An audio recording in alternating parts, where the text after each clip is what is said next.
Welcome. You're watching India Market Close, and I would say maybe a bit of a relief for markets. Remember, the word relief is relative over here. As Alex and I will bring you the show. Neeraj will also join us in a bit. 341 points down on the Nifty. You'll be wondering why I'm saying it's a relief, because it's off by a mile from the low point of the day. So the Nifty definitely looking better, even at a time, Alex, that the news coming in from the Middle East war has been thick and fast. Yeah, absolutely. If you thought that it would dissipate, well, you've been completely wrong. So at the start of today's program, let's talk about the 5 key developments that you need to bear in mind with regard to the war and what is happening right now.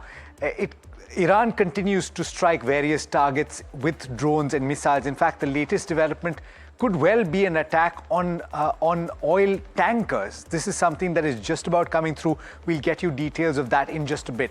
Beyond that, of course, the election by an assembly of Mojtaba Khamenei, who is the son of the previous leader of Iran, and that has come through. Of course, there is an allegation that there could well have been certain motivations behind this. Let's leave it at that. Beyond that, certain other developments. Israel has struck Beirut. Remember, a lot of the proxies of Iran continue to be targeted by both Israel as well as the US. And beyond this, there is also an Iran vessel that has sunk off the coast of Sri Lanka. Apart from this, and this is very important to note, Iran says that it has complete control over the Strait of Hormuz.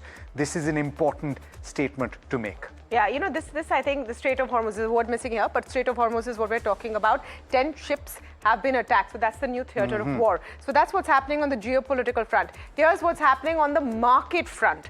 Now, obviously, sell on rise strategy has followed in trade. There's no large buying action seen across the board, and that really is the pain point right now. Some defensive action was seen in select IT stocks, because think about it this way: as the rupee gets weaker, maybe there is some tailwind there for IT, and frankly AI fears don't look so big right now compared to everything else. Defensive rupee depreciation and cheap valuations play is the reason that you're seeing IT doing okay. Private banking names also saw some buying action at lower levels. Think HDFC Bank, ICICI Bank, and remember, if you joined us this morning, that was something Parag Thakkar was talking about. Nifty could see a technical pullback after a 1,000-point decline in 3 days. The RSI has dropped below 30. That means it's now in the oversold territory.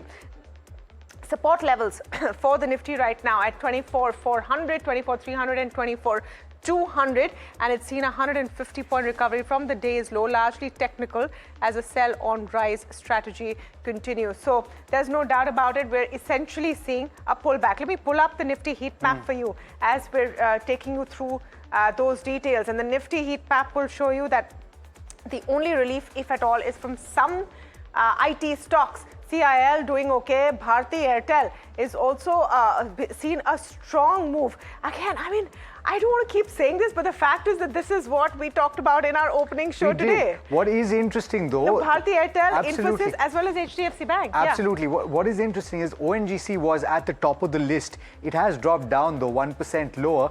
And also Tata Steel, which is down about 7%. There isn't necessarily any major trigger on steel. And we spoke about this as well. Parag Bhai was talking about the fact that input costs will go up. Input costs, but he was talking about certain other pockets in the metal pack that could see pressure. Yeah. Steel was one. He said that if there's a decline, you might want to look at closely. Tata Motors PV, because of some data coming in, actually a Bloomberg report on their JLR numbers has depressed the stock a bit. And Larsen & Toubro, can we just pull up the intraday for Larsen & Toubro? Because even while it's looking bad at 4% down, it's really off its lows. It was as much as 7% down at one point. The sectoral heat map, if you can just pull up very quickly, and then, you know, if you want to come to individual stocks, Alex, but the sectoral heat map is showing you the picture. Nifty IT is turning out into maybe a contrarian play. Metals, the biggest loser, Nifty Realty, and some of that could be not just Sobha, but even the fact that there is now exposure to Dubai real estate could be depressing the reality pack. Yeah, absolutely. Let's talk about a few of these key levels that we should watch out for. We've got Nilesh Jain as well as Dharmesh Kant joining us this afternoon. Nilesh, I'll come to you first on the charts and on the levels. As much as they matter right now, we're seeing a technical pullback perhaps. So the question is, do you buy into this, Nilesh, or do you hold out? Do you wait for the dust to settle? What would you say? Very good afternoon to you, Alex. Good afternoon, everyone.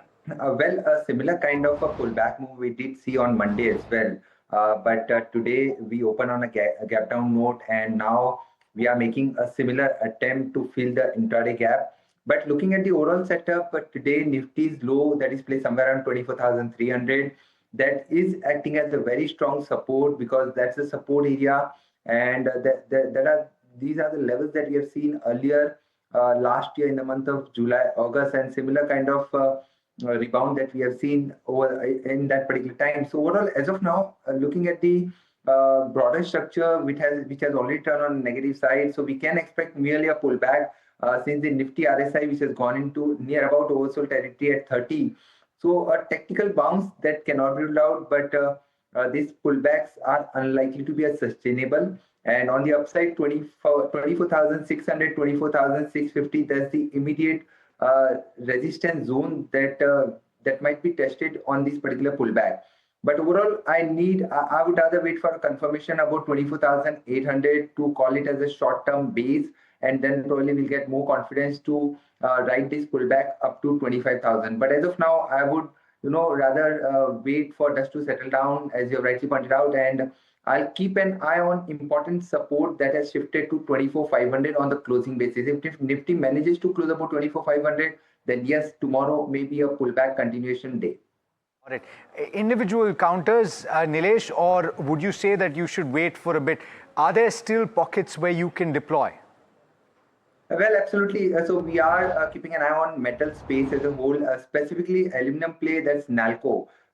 We have already recommendation this particular counter to our client as well. And on the technical front, we have seen a very strong pullback move on Monday. Today, we are witnessing a follow-up move. In spite of such a sharp sell-off, we are witnessing. So this particular counter is outperforming, and we are expecting a pullback move to continue on the upside towards 380 to 385. And one can keep a stop loss below somewhere around today's low at 361.